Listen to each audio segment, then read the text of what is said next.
Everyone, my name is Ken Hess. I'm an executive couturier with Chalk Couture, a high-end DIY company that's taking the world by storm.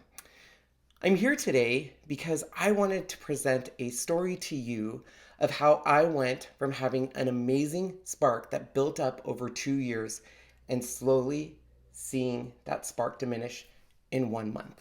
Hopefully, my story can help you if you ever find yourself unmotivated or frustrated in any kind of capacity of life. Since I was new to direct sales, I had never experienced what direct sales could bring to me, what income it could bring, or the sense of belonging, or the sense of family, creating memories and friendships that really understand you. So, because of this, these past 2 years were always a brand new experience for me. And those all built what we call our spark. I went to the last Chalk Couture convention, ChalkCon, with an amazing spark. But then I went to ChalkCon and it even got bigger. I was featured in a video presented to the whole company. I was on a panel of experts giving other designers advice. I was presented and asked for tons of photos with other designers and heard amazing stories of everything I do to inspire them. I left with the brightest spark and follow that up with a brand new catalog release. We did exceptional numbers. Our team volume for our team was in the top 10. My personal volume made it in the top 5 of the company. July was an amazing month. And I knew right around the corner was August, and I knew it was going to be a slow month. Anyone in direct sales know August is a slow month. And I went into August knowing that. And after the first 2 weeks, I found myself frustrated. My numbers weren't there. But it's August. It's slow for everyone. So I did the cardinal sin. I started comparing myself to others. I started going to my uplines page, Mandy, who does an amazing top 10. And that top 10 usually does amazing things for me. It makes me reach out to other designers and congratulate them and get ideas from them and open dialogue. But now, since I'm not doing as well as I used to do, I started looking at that top 10 and saying, what are they doing that I'm not doing? Are they a better Chalk Couture designer? Are they a better team member? Are they a better leader? They're doing something that I'm not doing. I started going to their pages, watching their lives, watching their numbers past my numbers and being frustrated. And 2 weeks in, I could feel that spark slowly go out. And that leads me to a pivotal day in my story. Chalk Couture really invests in their leaders, and I found myself at a Chalk Couture all couturier leader call. It was an all-day event from 9 a.m. to 5 p.m. We got to discuss topics, we got to present information, and normally these events I love. I usually want to talk as much as I can and try to make people laugh and just have a good time. But as I heard leaders talk, I kept telling myself, I'm not a good leader, I don't do that. I'm not a good designer, I don't do that. I'm not a good team member, I don't do that. It got so bad, guys, that I started turning off my camera because I was fighting back tears. I started comparing myself, and it came to this moment in the call where they said, hey, how do you guys deal with everything that's on your plate? And I presented to the team and I said, I don't know how to deal with that. And I literally was fighting back the tears and turned off my camera, and everyone started private messaging me, are you okay? Are you fine? And I wrote something in the comments of, I feel my spark going out. It was the hardest thing I've ever had to say, but it was also the start of something amazing. I had people reach out to me. The CEO said, Ken, here's what I suggest. I had other friends reach out to me. And then I started talking to those other people I'm comparing myself to and finally saying, you guys, how are you doing this? I'm so overwhelmed and my spark is diminishing. And guess what? Everyone else was doing it. Everyone else was comparing themselves to me. Everyone was comparing themselves to others. They wanted to do better. They wanted to be number one. They said, we struggle with that every day, Ken. I'm not good enough. I don't do this. And it was the start of my aha moment. Brenda Durant reached out to me, who is, the number one in enterprise volume in the entire company, and told me her journey of how she almost lost her spark. Another Chalk Couture designer reached out to me and said, Ken, I know you're feeling bad, But do you know how many people would love to be in your place, and how many people look to you as an inspiration, and how many people would do anything to be in your place? And that's when my spark started to turn around. It led me to a song that I used to listen as a senior in high school. It's called the Wear Sunscreen song. And in this song, it's all about life, and it has these amazing quotes. And one of the quotes in the song says, maybe you'll marry, maybe you won't. Maybe you'll have children, maybe you won't. Maybe you'll divorce at 40, maybe you'll dance the funky chicken on your 75th wedding anniversary. Whatever you do, don't congratulate yourself too much or berate yourself. Your choices are half chance, and so are everyone else's.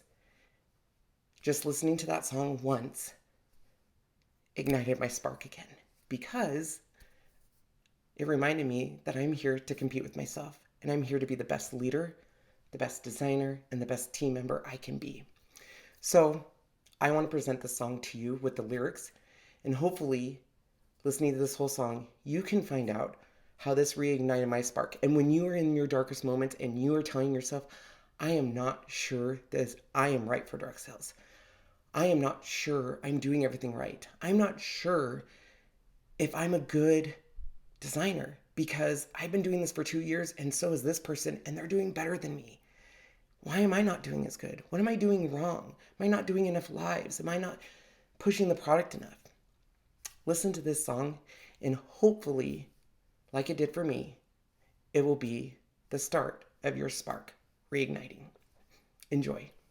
Ladies and gentlemen of the class of 99, wear sunscreen. If I could offer you only one tip for the future, sunscreen would be it. The long-term benefits of sunscreen have been proved by scientists, whereas the rest of my advice has no basis more reliable than my own meandering experience. I will dispense this advice now. Enjoy the power and beauty of your youth. Oh, never mind. You will not understand the power and beauty of your youth until they've faded. But trust me, in 20 years, you'll look back at photos of yourself and recall in a way you can't grasp now how much possibility lay before you and how fabulous you really looked. You are not as fat as you imagine. Don't worry about the future, or worry, but know that worrying is as effective as trying to solve an algebra equation by chewing bubblegum. The real troubles in your life are apt to be things that never crossed your worried mind, the kind that blindsides you at 4 p.m. on some idle Tuesday. Do one thing every day that scares you. Sing. Don't be reckless with other people's hearts.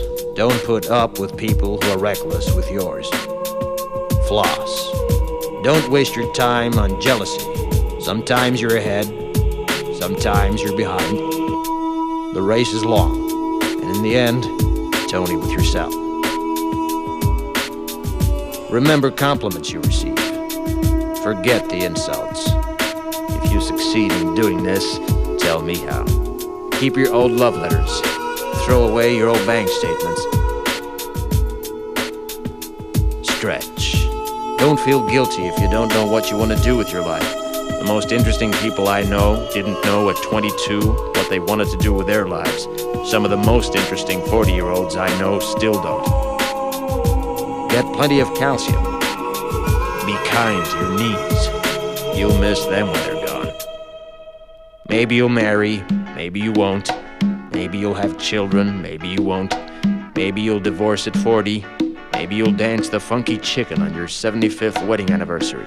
Whatever you do, don't congratulate yourself too much, or berate yourself either. Your choices are half chance. So are everybody else's. Enjoy your body. Use it every way you can. Don't be afraid of it or what other people think of it. It's the greatest instrument you'll ever own. Dance. Even if you have nowhere to do it but in your own living room. Read the directions, even if you don't follow them. Do not read beauty magazines. They will only make you feel ugly.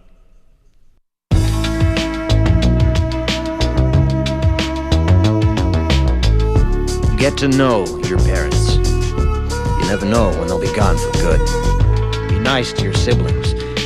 They're your best link to your past and the people most likely to stick with you in the future. Understand that friends come and go, but with a precious few, you should hold on. Work hard to bridge the gaps in geography and lifestyle, because the older you get, the more you need the people you knew when you were young. Live in New York City once, but leave before it makes you hard. Live in Northern California once, but leave before it makes you soft. Travel.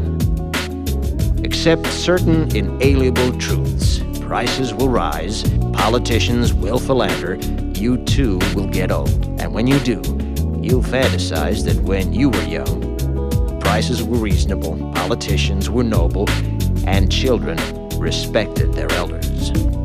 Respect your elders. Don't expect anyone else to support you. Maybe you have a trust fund. Maybe you'll have a wealthy spouse. But you never know when either one might run out. Don't mess too much with your hair, or by the time you're 40, it will look 85. Be careful whose advice you buy, but be patient with those who supply it. Advice is a form of nostalgia. Dispensing it is a way of fishing the past from the disposal, wiping it off, painting over the ugly parts, and recycling it for more than it's worth. But trust me on the sunscreen.